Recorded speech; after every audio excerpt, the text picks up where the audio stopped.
دا چې د روزې دا بعضې مسلې ګوره هر ملا پوهېږي نه هر چا نه تپوس هم مه کوئ دې دپاره خاص خلک او تپوس به د خاص خلقو نه کوئ. د علماء دیوبند دا فتوه ده او مولانا شبیر په دې کې مستقله رساله لیکلې ده چې په روژه کې سړی ستن ووایي نو روژه پې نه ماتېږي. ستنوال په مټ کې یا په پتون کې په دې روژه نه ماتېږي.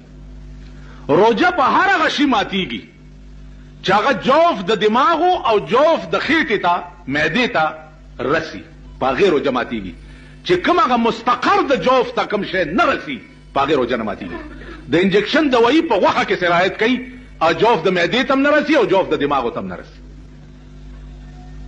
تاسو خیال راغی نو انجکشن والو باندې روژه نه ماتېږي. دنیا مولیان به درته وایي دارو پکې دننه لاړه نو څنګه روژه ماته نه شو. وایي نشته او که ډېرې تنګولی دې مرۍ نه ونیسئ او په وله کې وغورځوئ. وایي ملا صاحب پکې نشته په ارام کښېنه.